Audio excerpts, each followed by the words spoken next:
Hello, Herd, and welcome to another episode here on Nerd Herder Podcast. I'm J-Dub. As there's been an awakening. It's Boop. I'm awake. It is Boop. You What's wouldn't up? record in the morning. Absolutely not. You've been awake for a while. I'm barely conscious. I keep going back and forth. Am I the herd leader? Am I not? I know one thing. I'm J-Dub, and I love The Force Awakens. I love it too. Good. It's a good movie. Otherwise, this would be a very awkward podcast. It was our first Star Wars together. Okay, we're just dumping right in. Yes, Well, it how was. about that? You talked about it on a stream recently, and so in case anyone didn't hear, first of all, shame on you for not being on our stream and supporting everything we do on this podcast. What is wrong with you? But no, yeah, you talked about it on a recentish episode where you brought up like what's your favorite Star Wars memory, and so yeah, you brought that up, and again effectively brought up like my favorite thing.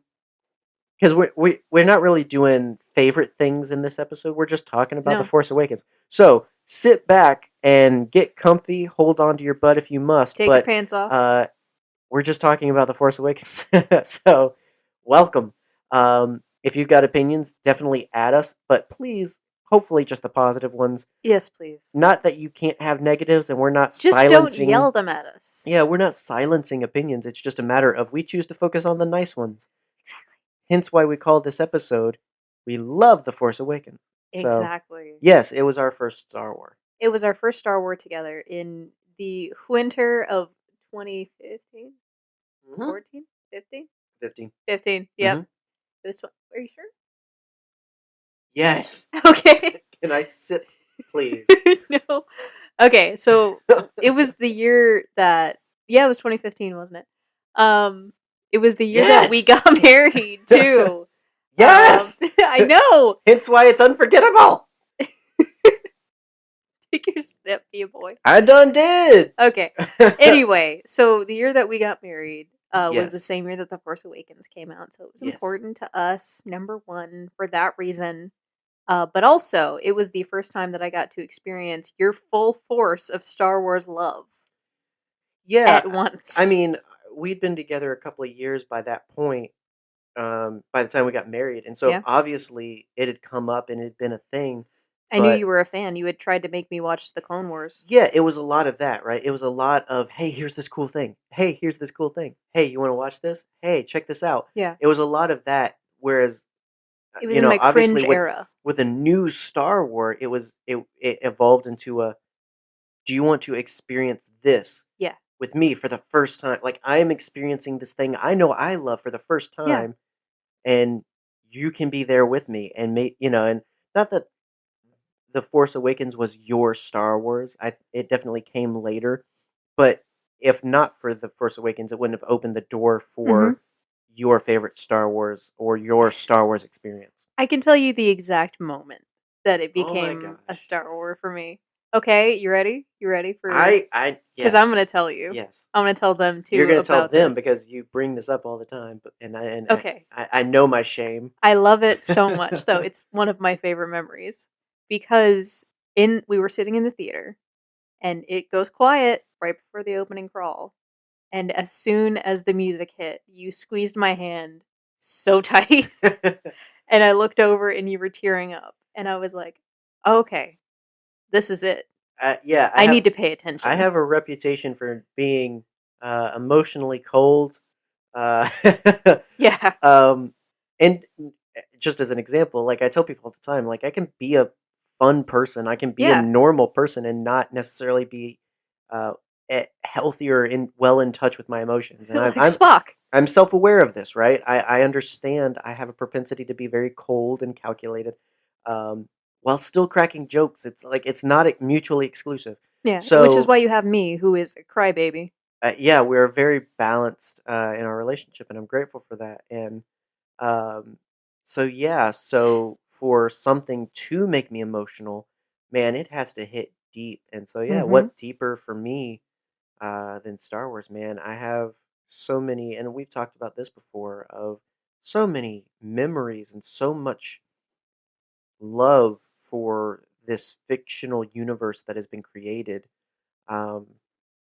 Hence the meaning why we do this series. So before, like I had this whole sort of intro Yeah. Sorry. before we dove. It's fine. Go I'm ahead, glad baby. diving right in. But like the reason we do these episodes, in case anyone's new to it or has forgotten since it has been a while, uh, is purely to focus on the positive and the love of these films, which for us is a lot. Yeah. It's not hard for us to be like we've all right. We complain a lot. We have to come up with a good episode about these movies. Like no, we love them.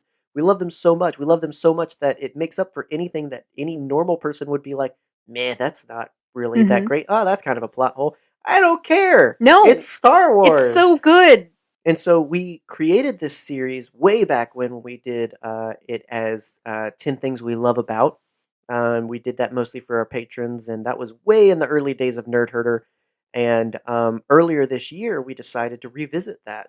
Um, Lots of things had changed. You had fully embraced The Phantom Menace as your favorite Star Wars. My favorite Um, movie. and I mean, just a lot of other things had happened. And obviously, by then, we had all of the films. We had The Rise of Skywalker as well. So, what better time to revisit our love of these films?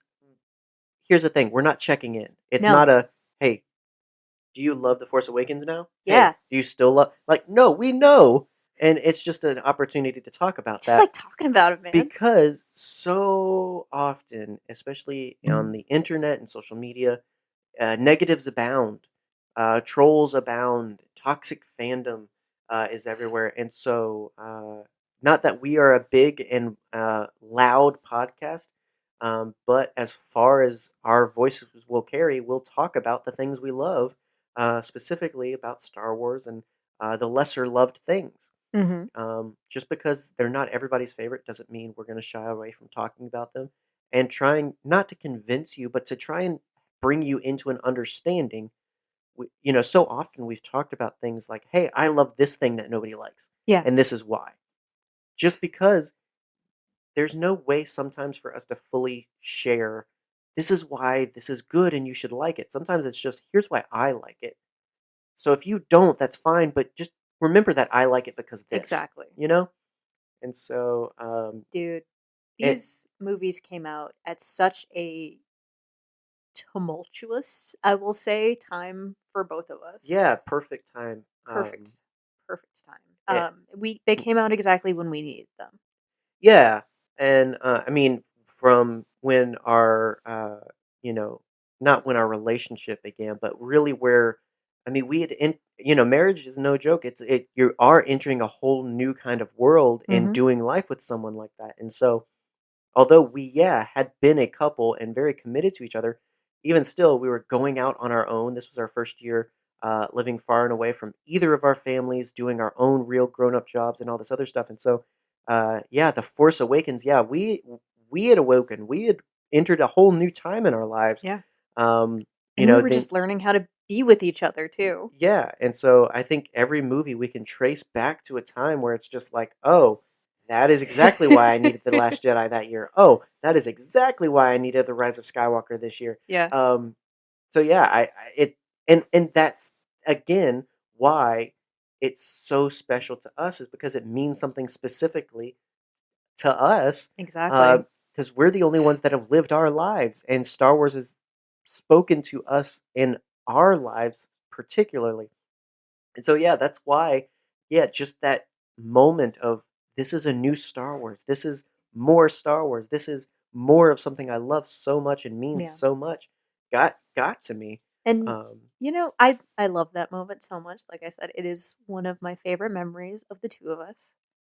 But it was definitely a feeling of like I felt the same thing when I opened up Tales from the Bounty Hunters.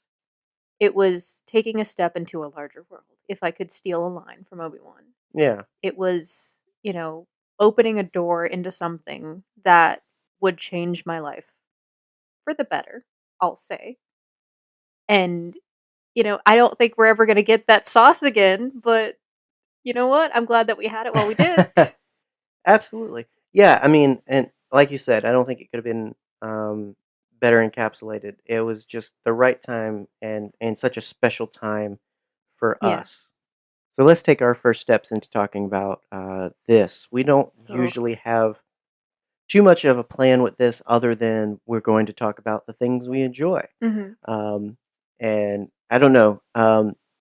I I kind of just in my brain having we just rewatched it Mm-hmm. before recording this for a good measure. Yeah. Also, like, who's gonna say no to watching a Star Wars again? Honestly.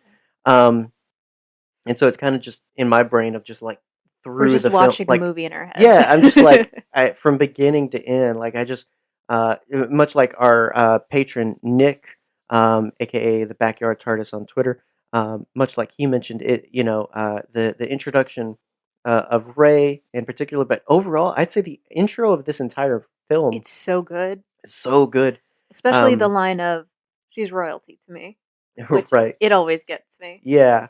Well, yeah, it's such a good intro for because this is 35-ish years after Return of the Jedi, and after that film, right? And Mm-hmm. so, and it's literally having to introduce itself. Mm-hmm. It's introducing new people to Star Wars. It's introducing its existence to old fans. It has to justify itself, and I think it does very well in justifying itself and setting up what Yeah. we're dealing with here in the first, uh, you know, 15 Absolutely. minutes. And upping the stakes. Like, we Yeah, see Kylo Ren stop a blaster bolt, something that we have not seen. yeah. I'm glad you mentioned that because like one of my biggest things, in general, and especially after watching this again, it's I'm just like they do Dang. such a good job of making the First Order scary pretty Mm-hmm. instantly. Um, you Not know, technically, not really the Knights of Ren, because they don't really do much, no, they look but they cool. look cool though. And so, but yeah, like instantly when you're like, wait, there's more stormtroopers. There's this pseudo empire. What is going Mm-hmm. on? What is the what? Who are they? Like they justify themselves immediately with, oh, wait, they want to bring order to the galaxy, and they can do it Mm-hmm. because like they are practical. They are tactical. They are fearsome. Like They are girl bosses. yeah, it's not just barging in and shooting a few soldiers Yeah. in A New Hope. This is no, they They committed ransack. genocide. Yeah, they were well, no, genocide. It's not a I, race. I, well, I mean, they I don't destroy a know. village, What constitutes genocide? destroying a race. Okay. Well, like, Destroying a genealogy. okay. So what would be in this Uh, massacre? It's a yeah, massacre. there you go. Perfect. There you go. Yeah, like it literally just makes you instantly just like, oh, they aren't really to be messed with, and Yeah. instantly they're more accurate and more, um, Yep. they do a better Because job than all stormtroopers of the original trilogy. because we get a hint that they've been trained since they were children. Exactly. They took what was good about the clones in that they were well trained since childhood, although accelerated childhood, Yes. and applied that to stolen children, because you can't draft babies, it turns out. You can. You can't just hang around the ward and be like, hey, would you like to serve your country? Would you like to serve your country? He's not listening to me. Um, yeah, like it. They learned from the best and worst of both the Republic and the Empire, and I Yep. think that's so cool about what creates the initial introduction to the First Order. Is again, they aren't just doing over what the Empire did. They're radical and legitimately believe in their cause. At least the Yes. leadership does, right? Hux being a good representation of that. Very I, good I think a representation of lot of that. the officers and a lot of the leadership that guide the First Order obviously are the ones that really believe in the principles and system that Snoke has somehow created. Mm-hmm. Um, and but the soldiers, at least, although not willing participants, are at least good at what they do. At least they're Exactly. good stormtroopers, and I don't mean that in a bad way. I just mean like, They're can talented. you remember a time in the original trilogy a stormtrooper did like a thing that was like, oh, highly trained soldier here? No, but that dude, what with the oh man, what is it called? The spinny boy. The spin. Oh, with the riot baton Yes, in the the right Force baton, Awakens. yeah. Yeah. That is so I mean, cool. need you any other example of a good stormtrooper than literally not only does he have a weapon that's anti lightsaber, but he knows how to use it. Traitor! Like, my Yeah. goodness. Like, again, they have so well improved on a decent design. Like, I think the Empire and Stormtroopers are a decent villain and villainy design, right? Mhm. But to be fair, in order for the plot to work in a lot of cases, the Empire it has some failings to it, right? Yes. You get quantity over quality kind of issues. Not with the First Order. No, they've got quantity and quality. Exactly. And I like that fusion. I like that. And, we get one of the coolest looking characters of all time. I'm sure that Michael will be upset if we don't mention her. Captain Mother freaking Phasma. Yeah. Coolest thing on two legs. The coolest bucket head to enter since Boba Fett. Right. That's a little Right. generous. But And no, but yes. I love me some Phasma. I love a senselessly shiny Yes. trooper. I love okay, it's a And- small thing, but I love the non overly feminized armor. Right. She I a love lady. that so much. She's in armor. Yeah, like my goodness. It's not supposed to like nip and tuck. It's supposed to protect you. Right. Why would it have boobs? You're not modeling on TikTok. You are overthrowing a regime. Not Come that on. there's anything wrong with that. I mean, you can look good doing both, Exactly. right? Like, I think that female Mandalorian armor, especially in Mandalorian season 2, Makes great sense. example of a very sleek design, a very I don't even want to say womanly because it's not necessarily that, but it's clearly intended for It's a female made for your form. body. Yeah. But it's not like overtly sexual. It's not senselessly feminine. It's practical. Mhm. But as far as Phasma, she just looks good. She just looks She cool. just looks like Gwendolyn Christie. Love her so much. And for no good reason. Like she has no business being as cool as she is. No, she's because got she a does cape nothing. and a spear. She's so cool. Right. Why they wasted her, I don't know. I don't know. At least The Last Jedi improved, but yeah. Definitely. Like, because you don't have a character look that cool and do nothing. Well, unless you're J.J. Abrams, I guess. Well, you do it a few times if you're J.J. Abrams. But at least she looks cool, Yeah, right? And exactly. so, yeah, I love the First Order, the overall design, the overall theme.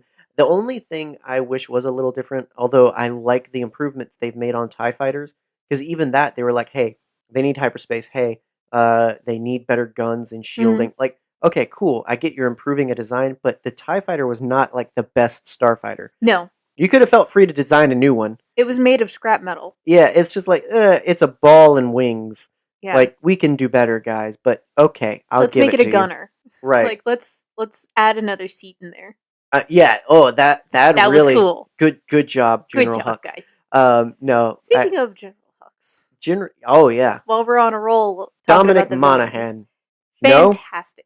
No, not Dominic Monaghan. No. What's his name? I don't remember. He's a Weasley. Weasley. He's a Weasley. He plays Charlie Weasley, I think. He's one that's on screen for like 5 seconds. Which is not supposed to be the way. Oh, of course not. He has much more in the book. Yeah. He's a freaking werewolf, and they don't talk about that. Right. He marries Fleur Delacour. Good. Yeah, I thought that was great casting because he is a fantastic actor. Hang on, it's gonna bug me. You vamp for a second while I look up his name. Okay. I mean, his speech alone, that whole scene, again, and that's why I say, like, clearly he believes in the cause, that the Republic is evil. I don't. They never really get into much of that. We were not close at all. No, Donald Gleason. That's where the Dom came from. Dominic Domhnall. I knew I was thinking right at one point. Yeah. Yeah, great casting. Fantastic casting. Like, before this, all I had seen him in was Black Mirror, which he does a fantastic job. Yeah, you actually get to see him act in that. Right? Well, yeah. I'm just saying. He do good job. He does. He's just very quiet. He's a good actor. Unless he's speeching. Yeah, and so I think he's great for that just, like, sleazy, clearly a military brat kind of, leader. Clearly with a superiority complex and trying to prove himself and all this other. His and Kylo's chemistry is great. And that, and obviously the payoffs that we get in the later films as well. Oh, absolutely. And so I thought I enjoy everything about the First Order. Absolutely. I think the First Order was very well done. It was definitely an improvement. Yeah, and again, when you're thinking of, all right, who's our bad guys going to be? I mean, to be fair, what's more iconic than the Empire? But what if Hmm. the Empire was actually good at their jobs? Thus, the First Order is born. Exactly. And so, and then, I mean, of course, involved in the First Order, but not necessarily First Order, is of course Kylo Ren. Kylo Ren. Um, I love the villain of Kylo Ren. I love the reveal that he's a Skywalker in this first movie. Yeah, I enjoy because I mean, obviously, you see this masked dude. Who is this? Who dares be the Yeah. next Vader? Right? And that's His it's grandson. and it's funny that that's literally a plot point of like, seriously, you're supposed to be the next Vader. Yeah. But yeah, and of course, you got Adam Driver doing a just amazing job. Just incredible. But yeah, I love how it introduces, hey, your father's Han Solo. Yeah. You're Leia and Han's son. You are a Skywalker. You're Darth Vader's quote unquote grandson. Yes. Like, yeah, I love that connection instantly because you expect the hero of the story to be a Skywalker. Exactly. And not this time. Well, not yet. True. And to be fair, obviously Vader had been a villain, but before we really knew it. I mean, and Luke Skywalker was still the hero of the story. So where's the hero Skywalker in this? Well, that's the whole point. Exactly. Luke's gone. Leia's trying. Yeah. And she's traumatized. And meanwhile, this fallen son of theirs is leading or helping lead this evil Empire Junior. And I love so much what they give themselves to build upon through dialogue between Leia and Han. Is like, no, it was Snoke. He seduced our son to the dark side. How he do that? How he going? How did he? How? Show me. Well, because obviously they're not going to do prequels, right? You're not going to come back in 20 years and do movies and fill in this gap and be like, oh, this is the story of little Benny Solo. Like, no. So I love little Benny they Solo. have to fill it in as they go, and we get more throughout all the films, especially. But yeah, it's not bad expository dialogue. Yeah, the fall of Kylo we get explained here, in that he was seduced to the dark side by Snoke, who is this mystery character in this movie. Much like the Emperor took the doesn't get internet seen. by storm. It just goes to show what the internet would have been seeing Empire Strikes Back when the Emperor shows up in that.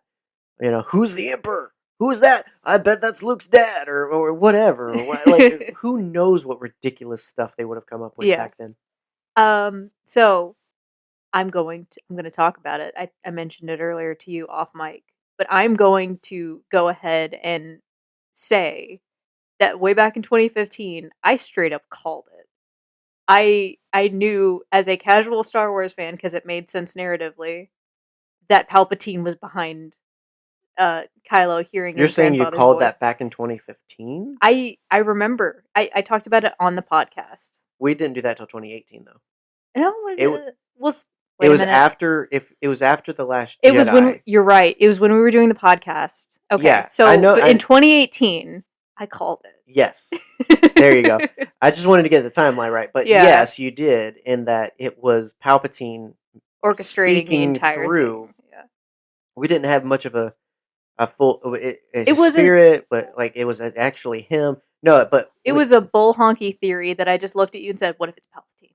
But you were all in on it's definitely not Darth Vader talking to him. Yes, and I thought that was great, and obviously it proved true. Yeah, and so there you go. Go back and listen to an old episode to every of the episode, podcast. and eventually you'll find it and let us know which one. But yeah, and I love that we do get that payoff. We don't have to dance around it, because I mean, it's so good. We have all of the movies. You should have seen them all if you're listening to this. But yeah, it proves that Palpatine was the voices in Kylo's head and Ben's head. And I know that a lot of people think that the ashes that the helmet is sitting in is the ashes of the temple. I've seen the theory a few times before, but I think it's ashes from Moraband personally. Because it would make sense. I literally, when we were just watching it there, because again, it's one of those things you think about watching this continually.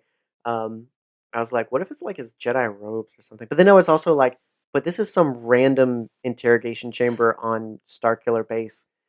Why would he put something that important there? I like. Yeah. Oh, in general, like I get what they were going for of a threatening aesthetic, and I want that to mean something. But then again, I'm always coming back to, but it's on Starkiller Base in an interrogate. Like, is that his Yeah. interrogation room?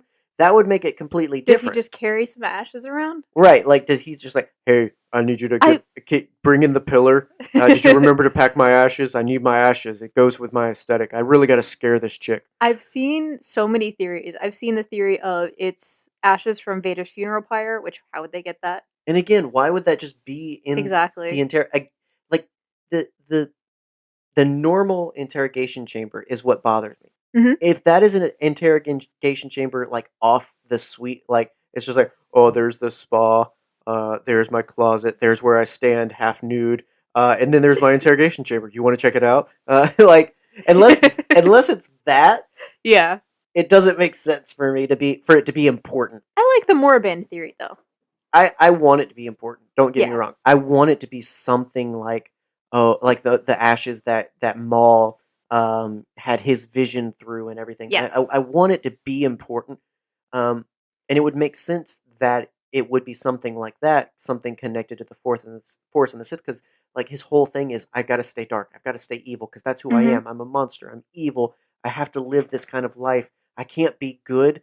Good is a lie. Like, Yeah. that's his struggle, and played so well. Very well, Adam You Driver. don't even need it. I mean, obviously, it digs deeper in later movies, but you have everything here Yeah. to understand that this is a person who is inherently good, struggling to pretend to be evil because he Mhm. believes these lies about himself. He is a child wearing his grandfather's cape who wants desperately to play If a your villain. grandfather was Hitler. Yeah, basically. I don't want to equate Darth Vader and Anakin to that, but No. you know what I mean. Like if your dad was space evil, Mhm. yeah, like He is a kid playing dress up. yeah, That's essentially who and Kylo Ren Snoke is. calls that out in the next movie, where it's just like, dude, like just Take off that stop. helmet. Like I know you're doing your emo thing, but I've also got a plot here. Just Yeah. stop. Um, yeah, I love the struggle of it because again, it does still deal with that identity. Whereas, Mhm. yeah, Darth Vader had those moments where with Luke, where he's like, "No, I'm not Anakin. I'm Darth Vader. I'm not Anakin. I'm Darth Vader." Like this is more so like we don't see in the original trilogy Darth Vader struggling with that. No. He legitimately believes he's Darth Vader, not Anakin Skywalker. And it's not until the final moments in Episode 6 that he comes around and says, "No, Yeah. I'm Anakin Skywalker. I am a Jedi like my son after me." Like in this, it's more so you see the struggle.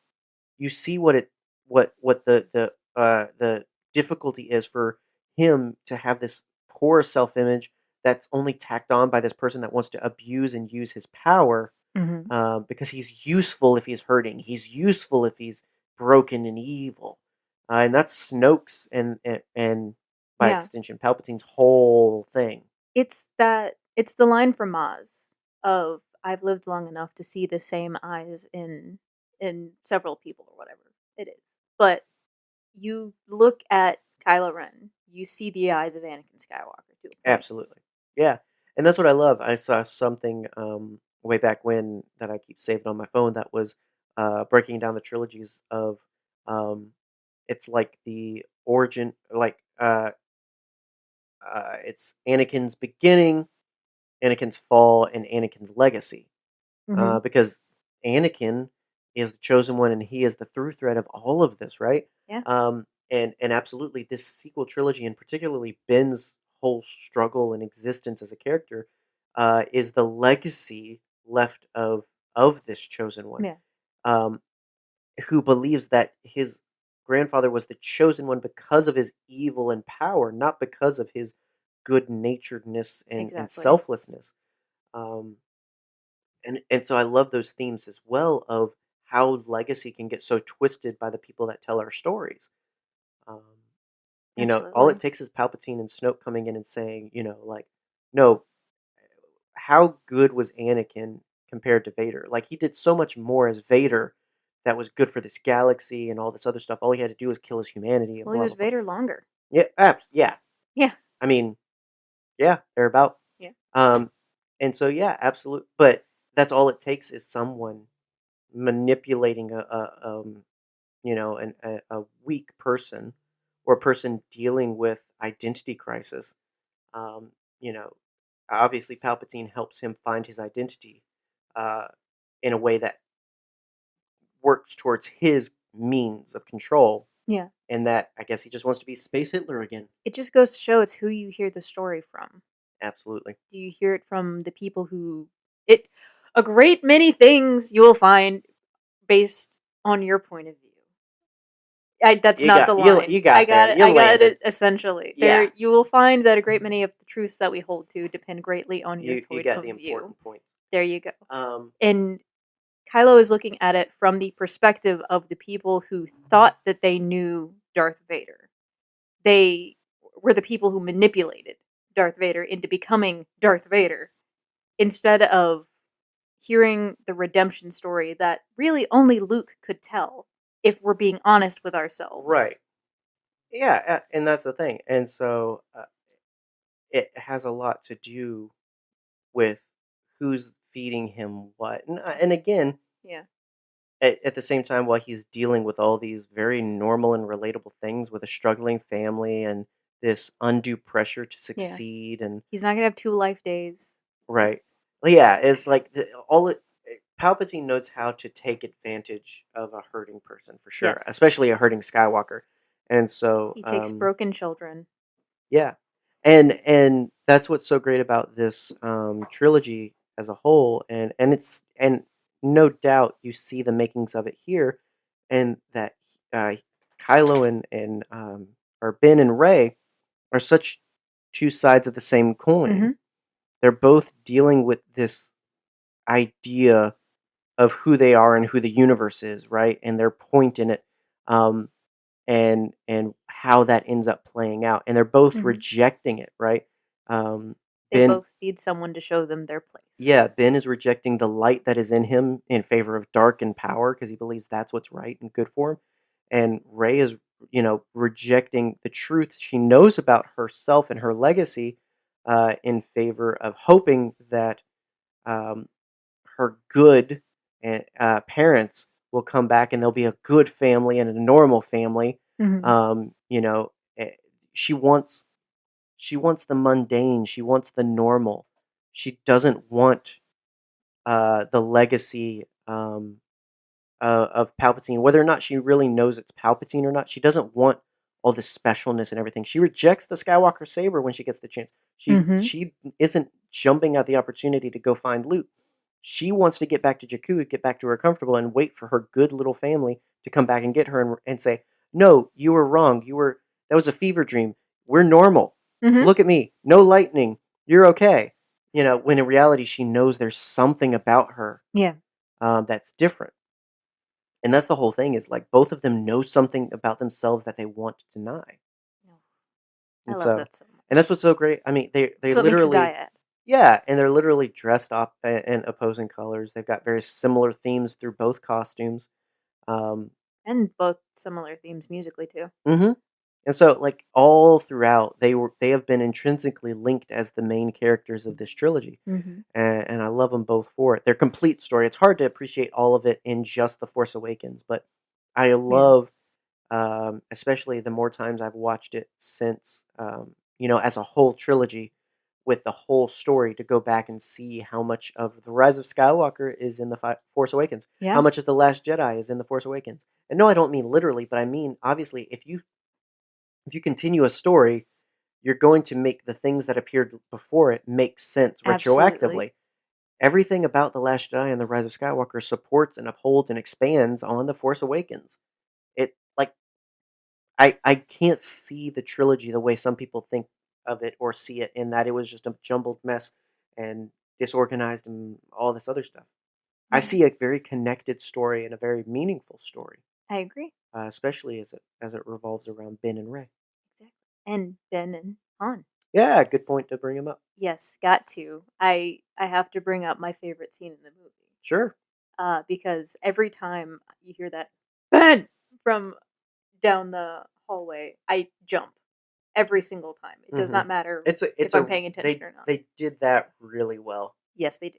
Um, It was fantastic sound design. yeah, because I mean, like, it's not a threatening name. No. It's like it's not anything special or crazy, It's a but father calling out to his son. and it sounds exactly like that. Exactly. It's so well done on Harrison's point. Oh, 100%. And you get the first instance of one of my favorite themes all throughout the sequel trilogy as a whole is Ben Solo getting forgiveness where he does not deserve it from the people who he hurt the most. Yeah, that's a really good point. Yeah, you get the first instance of the face touch, which is lovely and always makes me tear up a little bit. That is the point of no return, where Kylo Ren and Ben Solo first butt heads, in my opinion. It is the equivalent of the line in The Phantom Menace of Shmi looking at Anakin and saying, "Don't look back." Mm-hmm. But then he does. And if Yeah. that moment had not happened, I think everything would have been fine. If Han Solo had not gone out onto that bridge and had a moment with his son, not Kylo Ren, there was no confrontation that was going to happen. Ben Solo would have never existed again. No, and I mean, arguably would have died on like.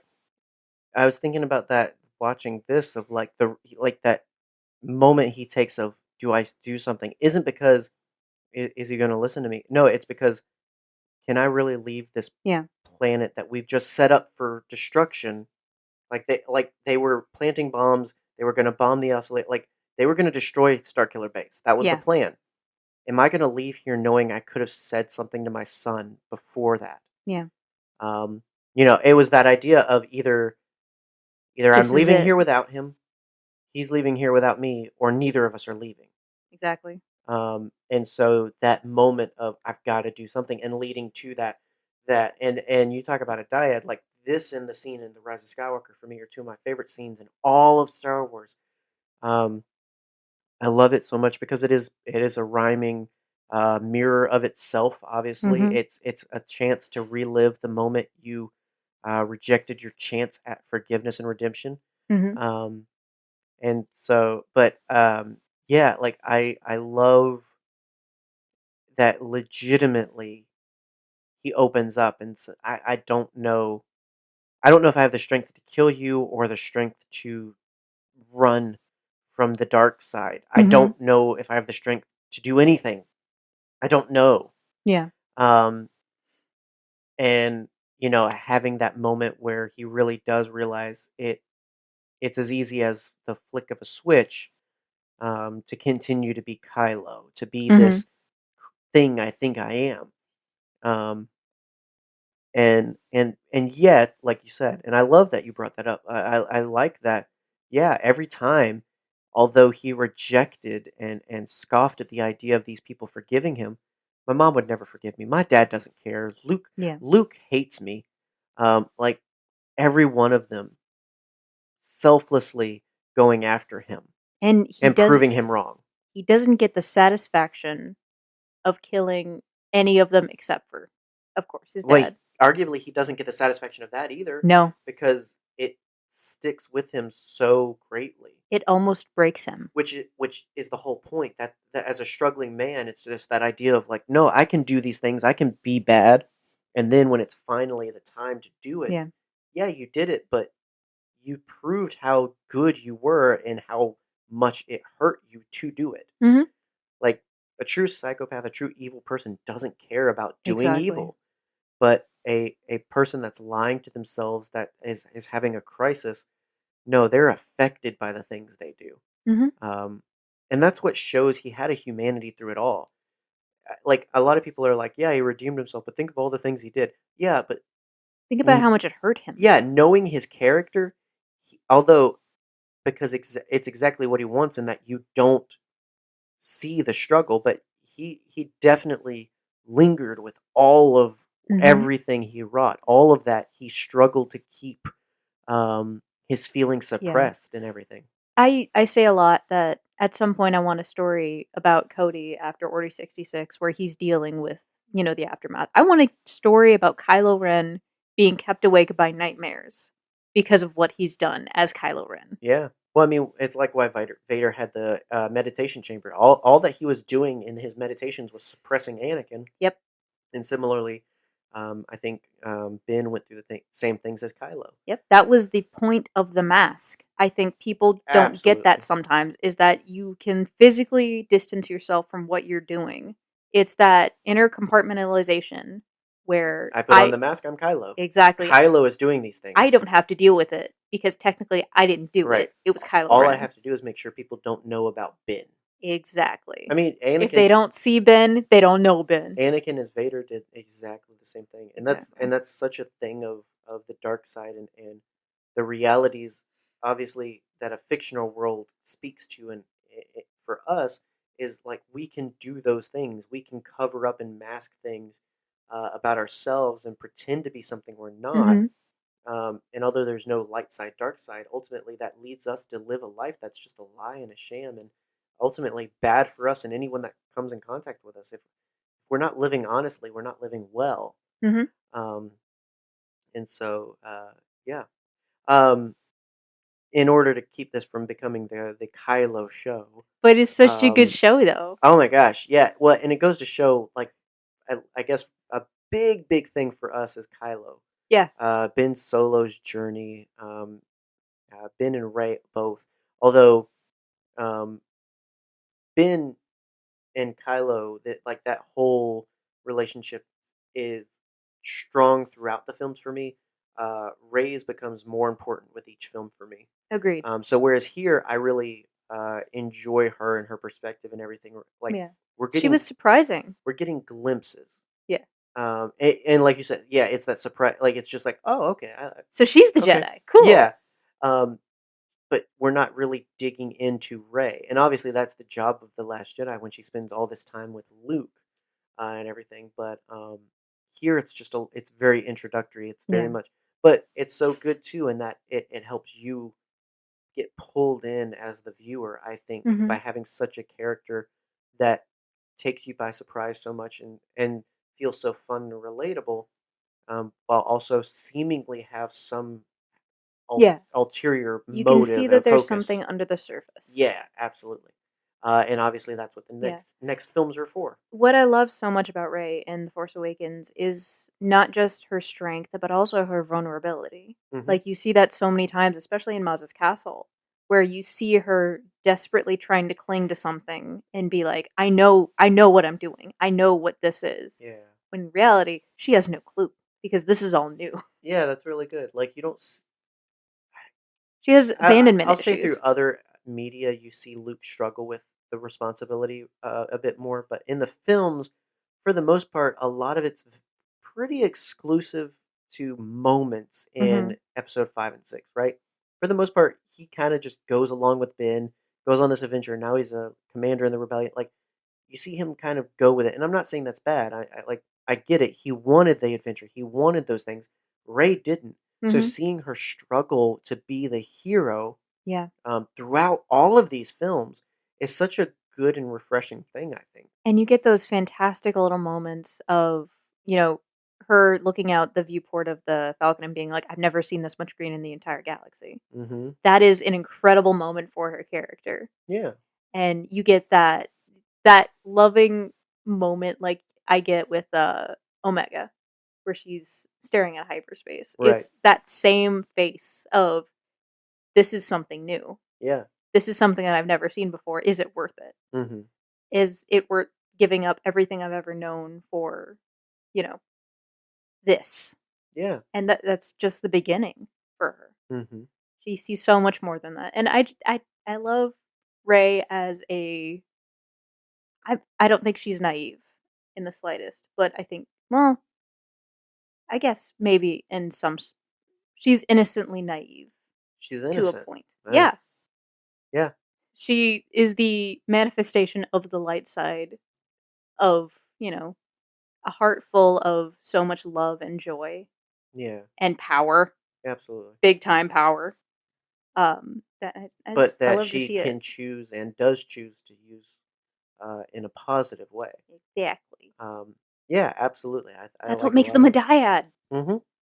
And that's what I say. Like that was there all along, Exactly. in my opinion. Like I see, and that's why that story point works, right? Is because they're so linked. Even in this first film, it's so obvious they're connected.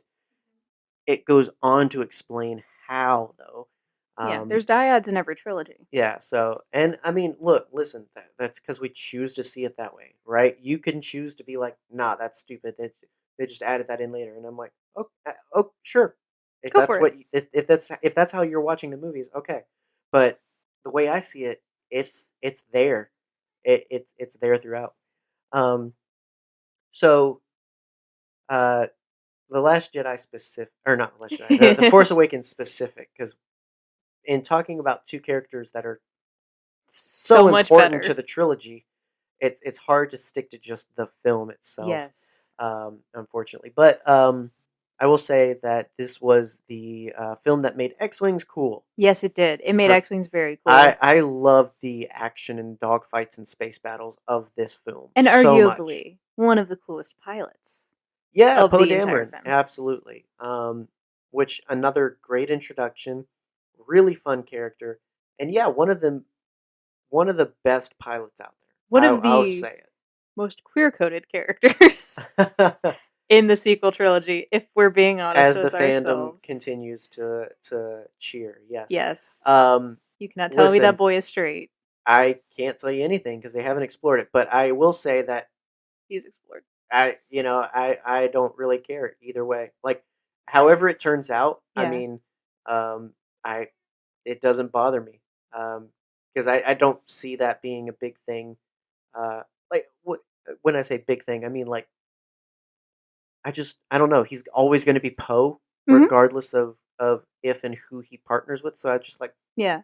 I don't know. And Sure, I'll say, as a queer person, it is very easy for fellow queer people to look at characters and be like, that's one of us. He's and family. that's That kind of fine. thing. Like I don't see. I some people get so bent out with that, and I mean, listen, I like internet shipping. I can get has given a bad taste in a lot of people's mouth, where it's just like, stop pushing things. Meh. But like at the same time, I'm just like, if people are in relationship, they're in relationship. If they're not, I'm not generally thinking about it, and Hmm. that's why I say he's always going to be Poe Dameron to me, no matter what happens. Yeah. So that's why I'm also like, I enjoy a lot of the Storm Pilot stuff because It's so cute. it well, as with A lot of it anything, is. a lot of it is very innocent and cute, and it's just people, Yeah. wishfully thinking, and I think there's nothing wrong with that.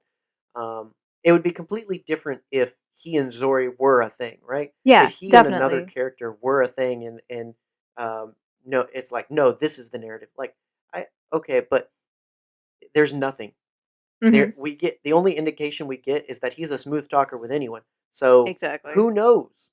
He is the I Captain Jack Harkness he is. of. Well, no, that's not even fair because Jack is way across the spectrum on all of He it. is He will flirt the pants off of anyone. anything. Poe's just slick. He's charismatic. It just works, right? Yeah.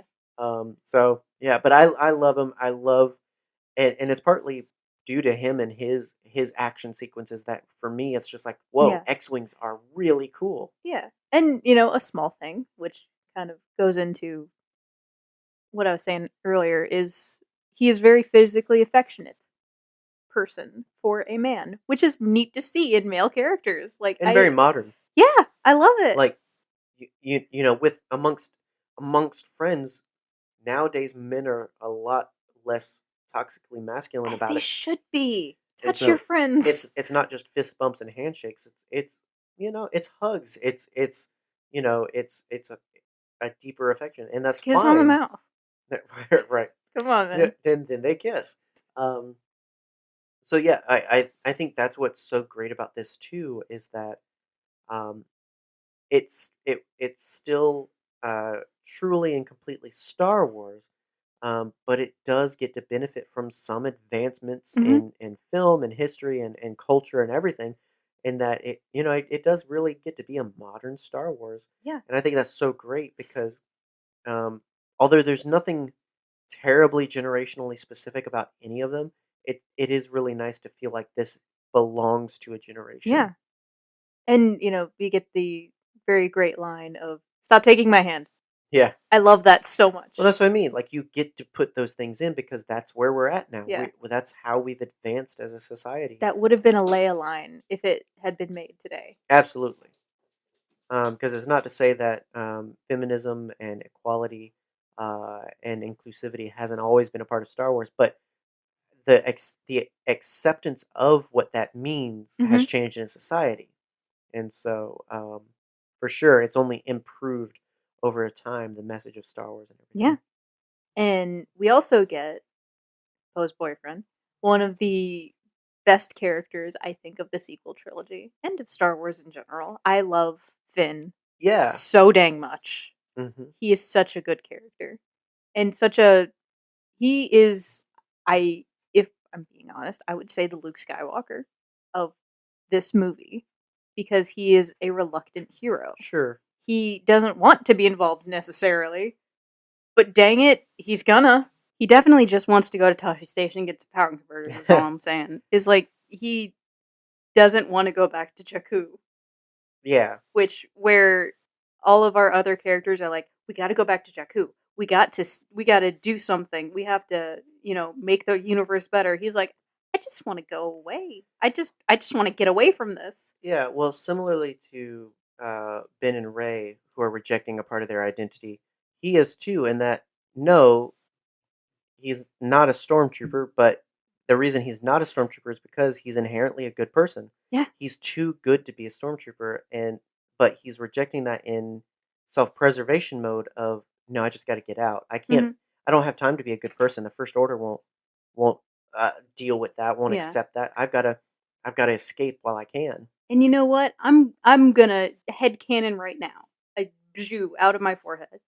Um, in the beginning, the reason he felt that so hard of Yeah, it was the Force. it was the Force. Absolutely. I don't care what anyone says. That was him experiencing something, a moment with the Force being like, this is wrong. Number one. Number two, feel the suffering that is being created Absolutely, yeah. specifically. Well, at my first battle, I couldn't do it. I walked away. Like Hmm. he hasn't experienced that much carnage and death before, and so yeah, it makes sense that the dark side is strong there, and that's what caused him to seize up Hmm. and realize, wait, something's wrong. And he thinks, of course, that's the First Order, but later comes to understand that no, this is bigger. This is more spiritual than just Hmm. sides and military and winning and everything. This is about people. Yeah. Where I think, with Jana and the other stormtroopers, that was more of a moral decision, if that Absolutely. makes Yeah, and sense. both are valid. Yeah, absolutely. Because both are on very different journeys. I mean, Yeah. and so, but yeah, definitely. I love Finn, and I love the hints we get here that get proven later that he is a Jedi. He Yeah. is he is a Force sensitive. He is a knight Hmm. in shiny armor in the beginning, but eventually, just as a dude, he's a Yeah. knight. Um, Do I wish that there had been more done with him? Absolutely. I wish we would have seen more of him as a Force user. But that's not what we got. yeah, and I mean, it's a shame that it's bound to happen in that you choose to lean on specific characters and everything, and obviously leaving some to the side.